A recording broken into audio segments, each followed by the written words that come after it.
Fala galera, sejam bem-vindos a bordo. Eu sou o William, criador de conteúdo aqui do canal Rotas do Brasil, e esse é mais um vídeo do quadro Do Luxo ao Lixo. Quadro onde a gente fala aí sobre veículos que por algum motivo, por terem sido abandonados, por terem se envolvido em acidentes, acabaram virando um sucata.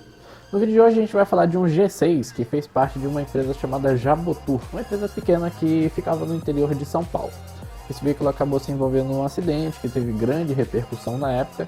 Esse acidente acabou culminando até com o fim da própria empresa, apesar dela não ter sido necessariamente culpada por nada do que ocorreu naquele dia.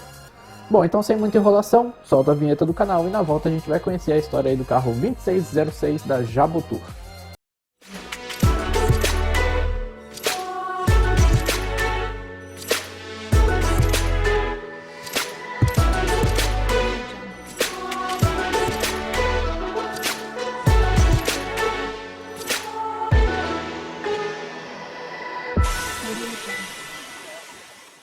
No quadro do luxo ao lixo de hoje, vamos ver um Paradiso 1200 geração 6 que se envolveu num dos acidentes com maior repercussão no país. Esse acidente foi bastante impactante, não só pela violência e pela destruição causada ao ônibus, mas também pelo fato de a maioria das vítimas serem jovens entre 15 e 17 anos. A história se inicia em 26 de outubro de 2014, quando estudantes, professores e diretores de uma escola na cidade de Borborema, no interior de São Paulo, embarcam numa excursão com destino à capital São Paulo, com a intenção de conhecer pontos turísticos da cidade durante o dia 27 e, após o término das visitas, retornar à cidade de Borborema. Haviam mais de 100 pessoas nessa excursão, entre alunos e funcionários da escola. Foram alugados 3 ônibus para dar conta de levar todo esse pessoal. Todos os 3 ônibus alugados da empresa Jabotur, que é da cidade de Jaboticabal, também no interior de São Paulo. Não sabemos quais eram os outros 2 ônibus envolvidos nessa excursão, mas o veículo tema do vídeo de hoje ocupava o prefixo 2606. Ele era um Paradiso 1200, geração 6, com chassi Scania K310. Em 2014 ele tinha apenas 9 anos de uso. Ele já tinha passagem anterior por outra empresa. Antes de chegar na Jabotur em 2013, um ano antes da fatídica excursão, ele rodava pela empresa Cruz, que o adquiriu 0 km em 2005. Foram cerca de 8 anos na empresa Cruz, a maior parte desse tempo sendo utilizado na linha São Carlos-Ribeirão Preto. Nesse período, ele ocupou na empresa o prefixo 53612.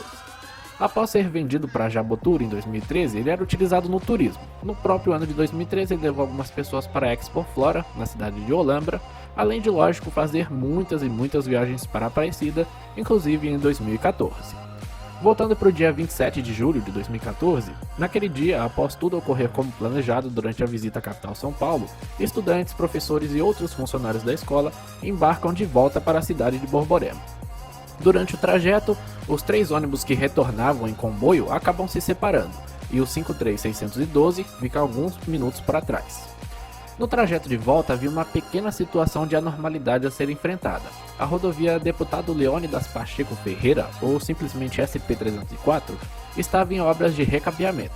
No quilômetro 368 da rodovia, na altura da cidade de Ibitinga, havia um trecho recém-recapeado, mas que por conta da chegada da noite não recebeu nenhuma sinalização, nem mesmo a pintura das faixas no meio da rodovia havia sido feita. Nesse tipo de situação, recomenda-se que haja algum tipo de orientação aos motoristas no trecho, seja uma sinalização luminosa, uso de cones ou até mesmo uma equipe para fazer aquela operação chamada de pare-siga, quando apenas um sentido de cada vez da pista é liberado para rodar. Essa operação pare-siga era aplicada, mas só durante o dia. Além disso, recomenda-se que haja patrulhamento 24 horas no local. A equipe que reformava a pista vinha trabalhando apenas durante o dia. À noite não ficava ninguém no trecho das obras, assim como nenhuma dessas recomendações ditas antes estavam sendo postas em prática. Ou seja, durante a noite tornava-se um local perigoso para se trafegar. Quando o 2606 da Jabotur entra nesse trecho, talvez por ter ficado para trás no comboio e querer alcançar os outros ônibus, ele estava acima do limite de velocidade. Trafegava a 84 km por hora, quando a velocidade recomendada seria de 60 km por hora. No sentido contrário, vinha uma carreta carregada de óleo vegetal. Não é possível saber a velocidade aproximada que a carreta trafegava, vocês já vão entender o porquê. Essa carreta não sabemos se por o motorista ter cochilado ou por ter se perdido na pista por conta da falta de sinalização estava trafegando pela contramão. Entendam bem, a carreta não estava invadindo um pouco o sentido contrário, ela estava praticamente inteira na contramão mesmo. À noite, quando você está numa rodovia de pista simples, você vê os faróis dos veículos que vêm em sentido oposto. Mas você só consegue identificar a posição desse outro veículo na rodovia quando vocês já estão mais próximos. Quando você está só vendo aquela luz lá longe ou na frente, você ainda não sabe se aquele veículo está na faixa correta ou andando na contramão. Essa ilusão provocada pela escuridão da rodovia e pela distância retardou em muitos segundos a ação do motorista do 2606 da Jabotur em desviar da carreta na contramão. E quando a ação de desviar acontece, ela acaba não sendo assertiva. O motorista do 2606 da Jabotur desvia para a esquerda, colocando o ônibus também na contramão. E é provável que a carreta tenha desviado para o mesmo lado que o ônibus nessa hora. A escuridão da noite talvez não tenha deixado o motorista perceber que ao lado direito havia um enorme campo livre e que se ele desviasse para a direita havia mais chances de evitar o choque. A colisão frontal com a carreta simplesmente arrancou toda a lateral direita do ônibus, como se tivesse uma serra a partir dele no meio. 11 pessoas perderam a vida instantaneamente e após o resgate outras 2 viriam a óbito em hospitais da região. A carreta após a batida pegou fogo, e a carga de óleo vegetal contribuiu para que o fogo ficasse ainda mais forte, destruindo-a por completo. Por isso não dá para saber qual velocidade ela trafegava. O motorista do ônibus escapou do acidente, já o da carreta saiu com vida, mas com muitos ferimentos.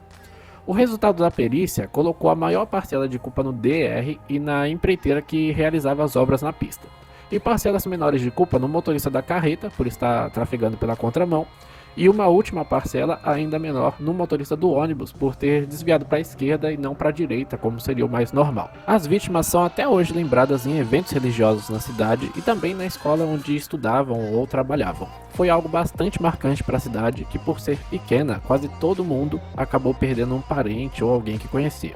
Sobre o ônibus, acho que nem é necessário falar que virou sucata, né? Ele ficou completamente destruído. E apesar de não ter sido culpada, a empresa acabou ficando muito associada ao acidente e a Jabotur também acabou encerrando suas atividades alguns anos depois. Bom galera, chegamos ao fim de mais um vídeo aqui do quadro do luxo ao lixo. Hoje a gente falou aí do carro 2606 da Jabotur que se envolveu aí nesse grave acidente, né? Infelizmente aí muitas vidas acabaram sendo perdidas e vidas de jovens, né, que tinham aí a vida inteira pela frente.